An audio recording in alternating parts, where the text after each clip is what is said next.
ज्यादा आराम करने में दुख ही दुख भरा हुआ है। सूरज से पहले उठकर मेहनत करने में ही असली सुख है। ऐसी सीख गौतम बुद्ध ने कई सालों पहले उस वक्त की पीढ़ी को क्यों दी थी? इसके पीछे का रहस्य क्या है? आज इसी रहस्य के बारे में हम गौतम बुद्ध की कहानियों के माध्यम से जानेंगे। तो बिना देर किए चलिए उन कहानियों की शुरुआत करते हैं। पहली कहानी, ब्रह्म मुहूर्त में उठना क्यों माना जाता है इतना खास? समुद्र में उठने वाली लहरों के सामने किनारे पर एक गुरु का बड़ा ही अद्भुत आश्रम था। जितना अद्भुत आश्रम था, उससे कहीं ज्यादा अद्भुत वहां पर रहने वाले गुरु थे। उस सन्यासी ने अपना पूरा जीवन विज्ञान और अध्यात्म के नाम पर लिख दिया था। संध्या के समय पास के ही गांव से कुछ युवक उस सन्यासी के उपदेश सुनने के लिए उस आश्रम में पहुंच जाते थे। एक दिन संध्या उपदेश में एक युवक ने गुरु से एक सवाल किया। उसने कहा कि गुरुदेव, मन बड़ा ही विचित्र है। मैं बार बार अपने आप से ये बोलता हूँ कि ये गलती मैं इस बार नहीं करूँगा, लेकिन हर बार मैं वही गलती दोबारा से दोहरा देता हूँ। सोचता हूँ कि अतीत में जो गलतियाँ मुझसे हुई है उनके लिए मैं पश्चाताप ना करूँ, लेकिन मेरा मन हमेशा पीड़ा से भरा रहता है। आप कहते हैं कि ध्यान सब दुखों को मिटा देगा, लेकिन मैं रोज ध्यान करता हूँ, लेकिन उस ध्यान का मुझे कोई फायदा नहीं मिलता। ऐसा क्यों होता है? मैं क्या करूं? कृपया करके मेरा मार्गदर्शन करिए। सन्यासी ने सबकी समस्या हल करते हुए कहना शुरू किया। उन्होंने बताया कि शुरुआती ध्यान सबसे ज्यादा कठिन होता है, क्योंकि शुरुआत में व्यक्ति के मन को आदत नहीं होती है। वो इधर उधर भागता है, दौड़ता है, अतीत की बातों को याद करता है, लेकिन ध्यान एक जगह पर लगा नहीं पाता। प्राचीन समय में जब भी कोई शिष्य अपने गुरु के पास ध्यान सीखने के लिए आता था, तो वो गुरु उस शिष्य को ब्रह्म मुहूर्त में ध्यान लगाने के लिए कहा करते थे, क्योंकि ब्रह्म मुहूर्त सृजन का समय होता है। इस समय सारी प्रकृति एक नए दिन की शुरुआत करती है। पक्षी पेड़ों पर कलरव करने लगते हैं और मुर्गे बांग देने लगते हैं। कमल खिल उठता है और पूरी प्रकृति एक सौंदर्य से भर जाती है। प्राचीन शास्त्रों के अनुसार 24 घंटों को 30 मुहूर्त में बांटा गया है, जिसमें हर एक मुहूर्त 48 मिनट का होता है। ब्रह्म मुहूर्त की शुरुआत सूर्योदय से 1 घंटा 36 मिनट पहले हो जाती है। अलग अलग आर्तों में सूर्योदय का समय अलग अलग होता है। इसी प्रकार ब्रह्म मुहूर्त का समय भी अलग अलग ऋतुओं के हिसाब से अलग अलग होता है। गर्मियों के दिनों में अगर सूर्य 6 बजे उदय हो रहा है, तो ब्रह्म मुहूर्त की शुरुआत इससे 1 घंटा 36 मिनट पहले, यानी कि सुबह के 4:24 पर हो जाती है। और वहीं पर सर्दियों में सूर्य अगर 7 बजे उगता है, तो ब्रह्म मुहूर्त की शुरुआत 5:24 पर होती है। आसान भाषा में अगर बात करें तो 4 बजे से 6 बजे का समय ब्रह्म मुहूर्त का ही समय होता है। ये वो समय होता है जब मंदिर के पट खुल जाते हैं। ऋषि मुनि नदियों में स्नान करने के पश्चात ध्यान साधना में लीन हो जाते हैं। यही वो समय होता है जब कमल भी खिल उठता है, मंदिर के पट खुल जाते हैं। चलिए विस्तार से समझते हैं कि इस समय हमारे शरीर में क्या बदलाव आते हैं। आयुर्वेद का कहना है कि मनुष्य का शरीर 3 ऊर्जाओं से, यानी कि 3 दोषों से बना होता है। वात, पित्त और काव, यही तीनों ऊर्जाएं हमें पूरी तरह से संचालित करती हैं। अगर इन दोषों का संतुलन हमारे शरीर में बिगड़ने लगता है, तो हम तरह तरह की बीमारियों से ग्रस्त हो जाते हैं। इन तीनों में से सबसे मुख्य ऊर्जा होती है वात की। वात का संतुलन बिगड़ने से हमारे शरीर में 80 तरह की बीमारियां पैदा होती हैं। पीठ का संतुलन बिगड़ने से 40 और कफ का संतुलन बिगड़ने से 20 तरह की बीमारियां जन्म लेती हैं। इस प्रकार इन तीनों दोषों में से वात सबसे ज्यादा महत्वपूर्ण है, और वात हमारे शरीर में सबसे ज्यादा सक्रिय सुबह के 2 बजे से 6 बजे के बीच में होता है। यानी कि ब्रह्म मुहूर्त से पहले उठने वाले लोगों का वात हमेशा संतुलन में रहता है, और इसी वजह से उनका पेट अच्छे से साफ होता है। उन्हें कोई बीमारी नहीं होती। वो हमेशा ऊर्जा से भरे हुए रहते हैं। उनका मुख कमल की तरह चमकता रहता है। उनमें असीम सौंदर्य पैदा हो जाता है। ब्रह्म मुहूर्त में उठने वाले लोग हमेशा आनंद में रहते हैं, और किसी भी काम को वो ध्यान बना लेते हैं। जो भी बुद्धिमान आदमी होता है, वो इस समय को व्यर्थ नहीं गवाता। अष्टांग हृदय, जो कि आयुर्वेद की एक श्रृंखला है, उसमें लिखा हुआ है कि खुद को जानने के लिए सबसे योग्य समय ब्रह्म मुहूर्त का ही होता है। जो लोग ध्यान में गहरे उतरना चाहते हैं, खुद की खोज करना चाहते हैं, उन लोगों के लिए ब्रह्म मुहूर्त का समय किसी वरदान से कम नहीं होता है। ये वो समय होता है जब पूरी प्रकृति एक नई शुरुआत करती है। इसीलिए जो अतीत होता है वो पीछे छूट जाता है। दिन में और किसी समय ध्यान करने से आपको विचार परेशान कर सकते हैं और आप ध्यान को लगा नहीं पाएंगे, लेकिन ब्रह्म मुहूर्त में जब दिन की शुरुआत होती है तो आपका मन और मस्तिष्क पूरी तरह से खाली होता है और ध्यान में उत्तर पाना उतना ही आसान होता चला जाता है। एक बार तथागत यानी कि बुद्ध के प्रिय शिष्य आनंद ने उनसे पूछा था कि हे तथागत, ब्रह्म मुहूर्त का समय आपके लिए कितना महत्वपूर्ण होता है। इस पर तथागत ने उत्तर दिया था कि जिस प्रकार मछली के लिए जल महत्वपूर्ण होता है, उसी प्रकार आनंद, ध्यान और शून्यता का जीवन जीने के लिए ब्रह्म मुहूर्त में सही समय पर जागना और जागने के बाद ध्यान में उतरना बहुत जरूरी होता है। अगर आपकी यात्रा आनंद की तरफ नहीं है, आप दुखों में, कष्टों में अपना जीवन जीना चाहते हैं, तो आपके लिए ब्रह्म मुहूर्त का कोई महत्व नहीं है। लेकिन अगर आप अपने जीवन में आनंद चाहते हैं, खुशी चाहते हैं, हमेशा ऊर्जा से भरा हुआ महसूस करना चाहते हैं, तो ये जरूरी हो जाता है कि बुद्धिमानों की तरह आपको भी ब्रह्म मुहूर्त का पूरा उपयोग उठाना चाहिए। सभी युवक ध्यानपूर्वक सन्यासी की बातें सुन रहे थे। सन्यासी ने ब्रह्म मुहूर्त पर वैज्ञानिक दृष्टिकोण पेश करते हुए सभी युवकों को बताया कि हमारे मस्तिष्क के ऊपरी हिस्से पर पीनियल नाम की एक ग्रंथि होती है, जो कि मेलाटोनिन नाम का एक हार्मोन रिलीज करती है, जो हमारे शरीर में आनंद की उत्पत्ति का कारण होता है। ये वही हार्मोन होता है, जीतने अच्छे से। और जितनी ज्यादा मात्रा में पीनियल ग्लैंड मेलाटोनिन नाम का ये हार्मोन रिलीज करती है, उतने ही आनंदित हम रहते हैं।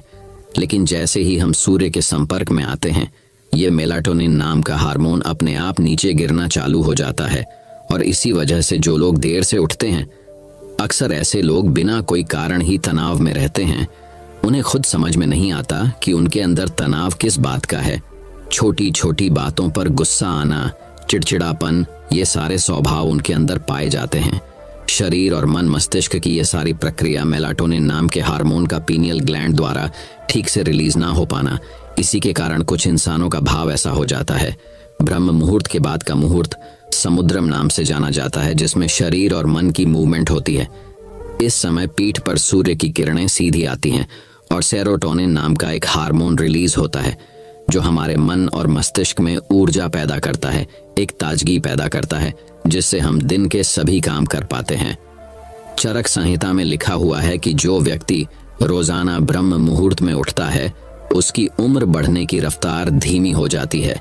यानी जिन लोगों के चेहरे पर समय से पहले झुर्रियां आने लगी हैं, उनके बाल पकने लगे हैं, ऐसे लोग अगर नियमित रूप से ब्रह्म मुहूर्त में जागने का अभ्यास करें, तो कुछ ही समय में वो पाएंगे कि उनके चेहरे की झुर्रियां और उनके बाल पूरी तरह से ठीक हो चुके हैं।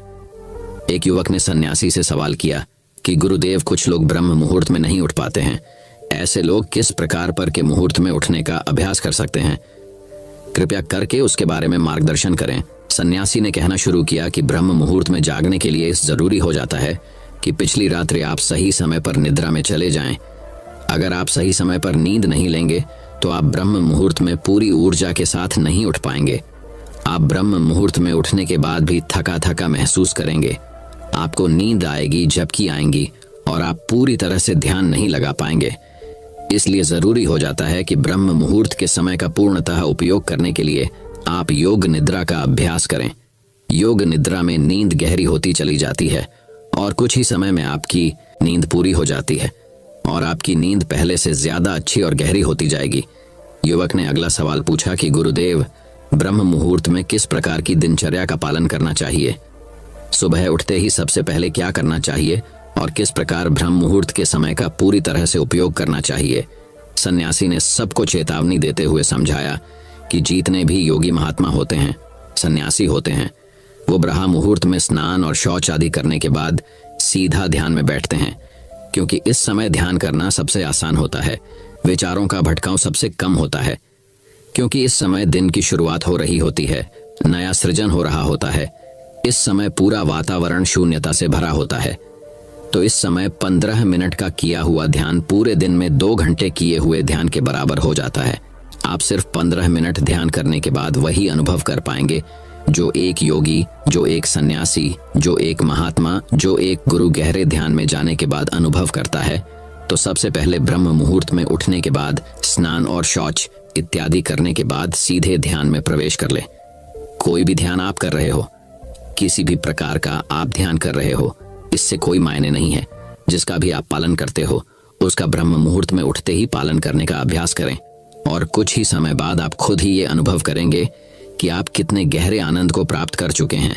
आप इतने गहरे ध्यान को कभी अनुभव नहीं कर पाएंगे जितना गहरा ध्यान आप ब्रह्म मुहूर्त में अनुभव कर सकते हैं। जिन लोगों ने ध्यान की यात्रा की, सिर्फ शुरुआत की है या फिर जो शुरुआत करना चाहते हैं, उनके लिए तो ब्रह्म मुहूर्त बहुत ही वरदान साबित होगा। सन्यासी ने चेतावनी देते हुए बताया कि कुछ लोग ब्रह्म मुहूर्त में जागने के बाद भी उस समय का सही उपयोग नहीं करते हैं। कुछ लोग अपना मोबाइल फोन यूज करने लगते हैं तो कुछ लोग किसी से बातें करने लगते हैं।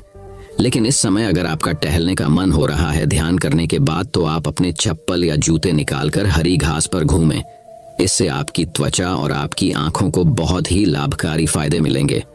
ध्यान और योग आसन करने के बाद एक व्यक्ति को शारीरिक अभ्यास जरूर करना चाहिए ब्रह्म मुहूर्त में, क्योंकि ब्रह्म मुहूर्त में जब हमारे शरीर से पसीना निकलता है तो हमारे रक्त तक शुद्ध वायु यानी कि ऑक्सीजन पहुंचती है, जो हमारे रक्त संचार को बेहतर कर देती है और हमारे शरीर की सारी गंदगी बाहर आ जाती है। शारीरिक अभ्यास करने के बाद आप पूरे दिन चुस्त रहेंगे। आप बिल्कुल भी आलस्य नहीं करेंगे, थका थका महसूस नहीं करेंगे। जिससे भी मिलेंगे जिंदा दिली से मिलेंगे, लोग खुश हो जाएंगे। आपके पास बैठकर आपसे बातें करके लोग मंत्र मुग्ध हो जाएंगे और यही सफलता का सबसे बड़ा मंत्र होता है। जो लोग सुबह उठकर ध्यान और शारीरिक अभ्यास मात्र कर लेते हैं वो जीवन में बड़ी से बड़ी उपलब्धियां हासिल कर सकते हैं। आखिर में सन्यासी ने सभी युवकों को समझाते हुए कहा कि ब्रह्म मुहूर्त का समय हमारे जीवन का सबसे कीमती समय होता है, इसीलिए इस समय को दूसरी गतिविधियों में बर्बाद मत करो। इस समय को तुम अपनी आध्यात्मिक और मानसिक उन्नति के लिए बहुत अच्छे से इस्तेमाल कर सकते हो और इसका सदुपयोग कर सकते हो। इसके बाद सन्यासी सभी को प्रणाम करके वहां से प्रस्थान कर गए। तो दोस्तों, उम्मीद करता हूं आपको इस कहानी से एक अच्छी सीख मिली होगी। तो दोस्तों, चलिए बढ़ते हैं हमारी दूसरी कहानी की तरफ। दूसरी कहानी, समय कितना भी बुरा हो, बस ये दो बातें याद रखना। एक बार एक बहुत ही दुखी व्यक्ति एक महात्मा के पास आकर कहता है, मैं अपने जीवन से बहुत दुखी हूँ। मैं अपनी बीवी, बच्चों और अपने परिवार को भी खुश नहीं रख सकता। मैं अपने लिए भी कुछ नहीं कर पा रहा। कभी कभी तो मुझे अपनी जिंदगी को खत्म कर देने के भी ख्याल आते हैं। आप इतनी साधनाएं करते हैं, इतनी तपस्या करते हैं, क्या आप मुझे कोई ऐसा मार्ग बता सकते हैं जिससे मैं अपने बुरे वक्त से बाहर आ सकूं? मेरा बहुत बुरा समय चल रहा है। 2 वक्त की रोटी का इंतजाम करना भी मेरे लिए बहुत मुश्किल हो गया है। अब आप ही बताइए कि ऐसे वक्त में मैं जिंदा रहूं तो कैसे रहूं, कैसे अपने परिवार को खुश रहूं? कृपया करके कोई साधारण सा तरीका बताने की अनुकंपा करें ताकि मैं आसानी से समझ सकूं, क्योंकि मैं बहुत पढ़ा लिखा नहीं हूं। अगर आप बड़ी बड़ी ज्ञान की बातें करेंगे तो शायद मैं कभी समझ भी नहीं पाऊंगा। ये सुनकर महात्मा ने मुस्कुराते हुए कहा कि तुम एक काम कर सकते हो। मेरा उसने सामने की तरफ इशारा करते हुए कहा कि उस ऊंची पहाड़ी पर एक मंदिर है और उस मंदिर के पास चींटियां का एक घर है जहां पर हजारों चींटियां रहती है।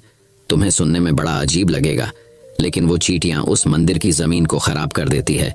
उस मिट्टी की उपजाऊ शक्ति वो खत्म कर देती है, जिसके कारण वहां पर कोई भी पेड़ या कोई भी घास पनप नहीं पाती है। तुम मेरा एक काम करो, उसके बाद मैं तुम्हें तुम्हारे सवालों के जवाब दूंगा। तुम 7 दिन तक रोज उस पहाड़ी पर जाओ और उस चींटियां के घर को तहस नहस कर दो, उसको तोड़ दो। जब भी तुम्हें कोई चींटियों का घर दिखे मंदिर के आसपास, तो उसे वहीं पे तहस नहस कर देना। लेकिन याद रहे, घर को तोड़ने में कोई भी चींटी मरने नहीं चाहिए। इस बात को समझने का प्रयास करते हुए वो युवक वहां से चला गया। शायद उसको कुछ समझ में नहीं आया था कि महात्मा जी ऐसा क्यों करवा रहे हैं। वो तो उन चिड़ियों पर अन्याय कर रहे, उनका घर तोड़वा रहे हैं, उन्हें नुकसान पहुंचा रहे हैं। आखिर कौन महात्मा ऐसा करेगा? लेकिन फिर भी उस महात्मा की बात मानते हुए वो अगले दिन से ही पहाड़ी पर जाना शुरू कर देता है। जब वो पहले दिन पहाड़ी पर पहुंचता है तो देखता है कि बहुत सारी चींटियां अपना खाना जुटाने में लगी हुई हैं। सारी चींटियां कतार से चल रही थी और अनाज के छोटे छोटे कण उठाकर अपने घर में जमा करती जा रही थी। ये देखकर पहले तो उस युवक का मन कमजोर पड़ गया। उसने सोचा कि ये इतनी मेहनत करके अपना घर भर रही है और मैं इनके घर को तबाह कर दूंगा तो इनको कितना बुरा लगेगा। लेकिन फिर उसने उस महात्मा की बात याद करते हुए उस घर को तोड़ना शुरू कर दिया। जल्द ही चींटियों में हाहाकार मच गए। वो इधर उधर दौड़ने लगी। अभी तक जो कतार में चल रही थी अब वो बिखर गई और इधर उधर अपनी जान बचाने के लिए भागने लगी। थोड़ी देर में घर टूट गया और सारी चींटियां इधर उधर छुपने के लिए भाग चुकी थीं। ये करने के बाद वो युवक दुखी मन से वापस अपने घर पर लौट आया। उसका मन परेशान था, दुखी था, पश्चाताप से भरा हुआ था। फिर उसने अपने बिस्तर में रात में लेटे लेटे ही सोचा कि अब तो उन चींटियों का घर तबाह हो चुका है। अब वह वापस जाने से क्या प्रयोजन है, अब क्या फायदा होगा, क्योंकि चींटियों का घर तहस नहस करने के लिए महात्मा जी ने कहा था, जो मैं कर चुका हूं। लेकिन फिर कुछ सोचकर अगले दिन उसने फिर से जाने का निश्चय किया और अगले दिन सुबह सुबह उठकर वो वापस उसी पहाड़ी पर पहुंच जाता है। पहाड़ी पर पहुंचकर वो उसी जगह पर पहुंचता है जहां पिछले सुबह उसने उस घर को तहस नहस कर दिया था। लेकिन वो ये देखकर चौंक जाता है कि उन चींटियों ने फिर से अपना घर उसी जगह पर बना लिया था और अब वो फिर से अपने घर के लिए सामान इकट्ठा करने में जुटी हुई थी। उस आदमी को देखकर लगा कि ये चींटियां कितनी मूर्ख हैं। इनको पता है कि कल ही इनका घर इसी जगह पर तबाह किया गया है और उसी जगह पर उन्होंने अपना नया घर भी बना लिया। और ये सोचकर वो आदमी हंसने को हुआ, लेकिन फिर से महात्मा की बात याद करते हुए उसने उन चींटियों का घर फिर से तबाह करना शुरू कर दिया। फिर से उन चींटियों में हलचल मच गई और थोड़ी देर में वो चींटियां इधर उधर अपनी जान बचाने के लिए भागने लगी। कुछ ही देर में उनका घर फिर से नष्ट हो गया और वो युवक थोड़ा संतोष के भाव से कि इस बार तो मैंने अच्छी तरह से उस घर को तबाह कर दिया है, अब तो वो चिड़िया यहाँ पर अपना घर बना ही नहीं पाएगी। इसीलिए जाने से पहले उसने उस घर पर ठंडा पानी भी डाल दिया ताकि चींटियां वहां पर अपना घर न बना सके। और इस तरह अपना कर्म पूरा करक वो युवक फिर से अपने घर लौट आया। आज रात में सोते वक्त पर फिर से वो इंसान यही सोच रहा था कि वे महात्मा ये सही काम करवा रहे हैं। क्या किसी का घर तबाह करना किसी सिद्ध पुरुष को शोभा देता है? क्या हो अगर वो महात्मा सिद्ध पुरुष हो ही ना? क्या होगा अगर वो मुझे बेवकूफ बना रहे हों? लेकिन फिर उसने निश्चय किया कि मैं अपने काम को पहले पूरा कर लेता हूँ, उसके बाद ही पता चलेगा कि महात्मा मुझसे ऐसा क्यों करवा रहे थे। और यही सोचकर वो रात में सो जाता है। अगले दिन सुबह उठकर वो फिर से उसी पहाड़ी की ओर निकल जाता है। पहाड़ी पर पहुंचकर वो उसी जगह पर पहुंचता है जहां पर उसने उनके घर को तबाह कर दिया था और वो ये देखकर खुश हो जाता है कि वहां पर कोई भी घर नहीं था। सारी चींटियां वहां से भाग चुकी थीं। अब उसने सोचा कि अब मेरा रोज रोज आने का क्या प्रयोजन, क्योंकि चींटियां तो अपना घर बदल चुकी है और महात्मा जी ने मुझे 7वें दिन आने के लिए कहा था, लेकिन आज तो तीसरा ही दिन है। अब बाकी 4 दिन वापस आने का क्या प्रयोजन? और यही सोचकर उसने निश्चय किया कि यहाँ से वो सीधा उसी महात्मा के पास जाएगा और उनको ये सारी खबर बता देगा। जब वो वापस मुड़कर उस पहाड़ी से उस महात्मा की कुटिया की तरफ जाने लगा तो उसने देखा तो अचानक उसकी नजर एक और घरौंदे पर पड़ी जो कि चींटियों का ही बनाया हुआ था। मतलब कि वो घरौंदा चींटियों ने ही बनाया था और अब वो चींटियां नए घर में वास कर चुकी थीं। ये नया घर उनके पुराने घर से थोड़ी ही दूरी पर था और जब उसी युवक की नजर उस घरौंदे पर पड़ी तो उसने सोचा कि शायद महात्मा को पता था कि ये चींटियां अपना घर यहाँ से बदलकर किसी दूसरी जगह पर बना लेगी, इसीलिए उन्होंने मुझे 7वें दिन आने के लिए कहा था। और ये विचार करके वो उसका नया घर भी तोड़ने के लिए पहुंच जाता है। जब वो वहां पहुंचा तो चींटियां उसी तरह अपने कार्य में लगी हुई थीं। वो अपने लिए खाना इकट्ठा कर रही थी और अपने घर में जमा करती जा रही थी। जो पुराना घर टूटा था वहां भी अनाज के कारण बचे हुए थे और चींटियां वहां से भी अनाज इकट्ठा कर करके वापस अपने नए घर में ला रही थीं। अब यहाँ पर फिर से युवक का मन थोड़ा कमजोर पड़ गया, क्योंकि वो खुद भी कमजोर था, खुद भी वक्त का मारा हुआ था। इसीलिए उसके मन में उन चींटियों के प्रति दया का भाव उमड़ रहा था। उनके ऊपर उसे दया आ रही थी। वो चाहता था वे उनकी मदद करे, लेकिन वो उल्टा उनको नुकसान पहुंचा रहा था। लेकिन उस महात्मा की बात को याद करते हुए उसने फिर से उस घर को तोड़ने का निश्चय किया और उसने इस बार बड़ी ही सावधानी के साथ बिना किसी चींटी को कोई नुकसान पहुंचाए वो घर तबाह करना शुरू कर दिया। वक्त थोड़ा ज्यादा लगा, क्योंकि किसी भी चींटी को नुकसान न पहुंचाने की शर्त महात्मा ने पहले ही रखी थी। इसीलिए उसको बड़ी सावधानी के साथ उन घरों को तबाह करना था। लेकिन आखिरकार उसने उस घर को भी तबाह कर दिया और उस घर को तबाह करने के बाद वो बड़े ही दुखी मन से, इस बार वो पहले से भी ज्यादा दुखी था, क्योंकि उसने उनका नया घर भी तोड़ दिया था।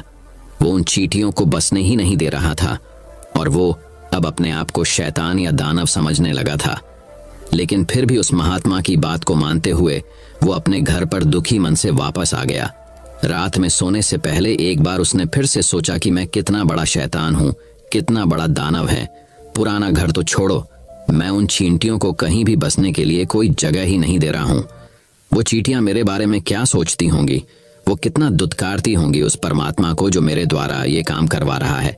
लेकिन फिर भी उसने अगले दिन जाने का निश्चय किया और अगले दिन सुबह सुबह वो फिर से वहां पर पहुंच गया। वो ये देखकर फिर से आश्चर्यचकित रह जाता है कि इस बार चींटियों ने एक और नई जगह पर अपना घर बना लिया था, तो पहले से भी ज्यादा ऊर्जा के साथ काम कर रही थी और उन्होंने एक रात में पहले से भी बड़ा घर बना लिया था और अब वो फिर से अपना अनाज और खाना इकट्ठा करने में जुटी हुई थी। ये देखकर उस आदमी को लगा कि ये चींटियां किस मिट्टी की बनी हुई हैं। मैं इनको बार बार यहाँ से भगाने की कोशिश कर रहा हूँ और ये वहीं पर अपना घर बना लेती है। क्या इनको पता नहीं है कि मैं इन्हें यहाँ पर कभी भी बसने नहीं दूंगा? ये चींटी है, दिखने में इतनी छोटी है, लेकिन फिर भी ये मुझसे हार नहीं मान रही है। बड़ी ताज्जुब की बात है। और इस बार उसने गुस्से में उस घर को तहस नहस करना शुरू कर दिया। लेकिन इस बार तहस नहस करते हुए कुछ चींटियां वहीं पर मर गईं। उसके पैरों तले कुचल दी गई। कुचलने के बाद जब वो अपने अहंकार से बाहर आया तो उसने देखा कि गुस्से में उसने उन चींटियों को कितनी क्षति पहुंचा दी है। उसका मन पश्चाताप से भर गया और वो रोता हुआ अपने घर की तरफ बढ़ गया। रात में सोते वक्त उसने सोचा कि मैं उन चींटियों पर बहुत ज्यादा अत्याचार कर रहा हूं, अब इससे ज्यादा अत्याचार मैं नहीं कर पाऊंगा। और यही सोचकर वो अगले दिन उन चींटियों के लिए अपने घर से थोड़ा आटा लेकर उसी पहाड़ी पर पहुंच जाता है। आज उसके मन में उन चींटियों के प्रति अद्दा का भाव था, दया का भाव था। आज वो उनकी मदद करना चाहता था। और जब वो वहां पर पहुंचा तो चींटियां फिर से अपने नए घर को बनाने में जुटी हुई थीं। उसने बड़ी ही करुणा के साथ उन चींटियों को अपना लाया हुआ आटा खिलाया और अगले 3 दिनों तक वो ऐसा ही करता रहा। वो रोज सुबह जाता और उन चींटियों को अपने हाथों से आटा खिलाता। 7 दिन के बाद वो युवक उस महात्मा के पास पहुंचकर हाथ जोड़कर बोलता है कि हे महात्मा जी, मुझे माफ कर देना। मैंने उन चींटियों का घर तबाह करने के लिए बहुत कोशिश की। मैंने उनका घर तबाह किया भी एक बार नहीं, 4 बार मैंने उनका घर तोड़ा। उसके बाद मैं हिम्मत नहीं कर पाया, उनके घर को नहीं तोड़ पाया। मैं समझ सकता हूं कि मैंने आपका काम पूरा नहीं किया और इसके बदले आप मुझे वो तरीके भी नहीं बताएंगे जो कि मुझे मेरे बुरे समय से बाहर निकाल सकते हैं। लेकिन मुझे इसका कोई खेद नहीं है। मुझे लगता है कि मैंने जो किया वो सही किया, इसीलिए मैं आपसे आज्ञा लेकर वापस जा रहा हूँ। कृपया मुझे वापस अपने घर जाने की आज्ञा दीजिए। ये सुनकर महात्मा ने मुस्कुराते हुए कहा कि अरे बेटा, कहाँ चल दिए? रुको तो सही, जलपान तो कर लो, थोड़ी देर ठहर जाओ, उसके बाद चले जाना। और ये कहकर वो महात्मा उस युवक के लिए पानी लेकर आते हैं। पानी पिलाने के बाद महात्मा उस युवक से पूछते हैं कि तुम मुझे ये बताओ कि आखिर तुम उन चींटियों का घर तबाह क्यों नहीं कर सके? वो चींटियां तो छोटी छोटी है और तुम इतने विशाल काय हो, फिर भी तुम उन छोटी छोटी चींटियों का घर तबाह नहीं कर पाए। कहाँ है तुम्हारी शक्ति, तुम्हारा बाहुबल? इसका जवाब देते हुए उस युवक ने कहा कि हे महात्मा, मैंने उन चींटियों का घर तबाह कर दिया था, बार बार किया था। एक बार तो अपने गुस्से में उन चींटियों को भी मैंने हानि पहुंचा दी थी, लेकिन जिस दिन मैंने उनको हानि पहुंचाई उसी दिन मेरे को लगा कि मैं इनको क्यों हानि पहुंचा रहा हूं, क्यों इनको इतनी तकलीफ दे रहा हूं। और उसी दिन से मैंने उनको क्षति पहुंचाने की बजाय, नुकसान पहुंचाने की बजाय उनकी सहायता करनी शुरू कर दी। ये सुनकर उस महात्मा ने कहा कि यही तो सीखने की बात है। एक छोटी सी चींटी हमें जीवन का संदेश दे जाती है। मैंने तुम्हें उन चींटियों का घर तबाह करने के लिए नहीं भेजा था, मैंने तुम्हें भेजा था ताकि तुम उन चींटियों से कुछ सीख ले सको। तुम्हें क्या सीख मिली उन चींटियों से, क्या मुझे बता सकते हो? यह सुनकर उस युवक ने पूरी कहानी बयां कर दी।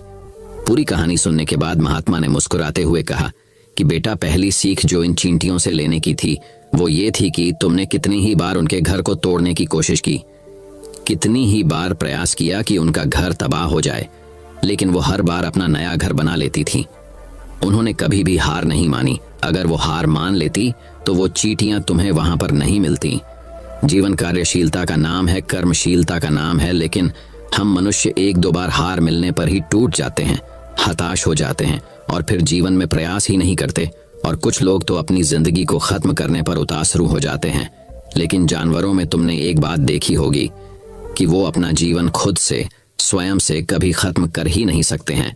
तुमने कभी नहीं सुना होगा कि किसी जानवर ने आत्महत्या कर ली, चाहे वो जानवर कितना ही भूखा व्यव ना हो, कितना ही दुखी क्यों ना हो, लेकिन वह अपने जीवन के लिए हमेशा संघर्ष करता रहता है।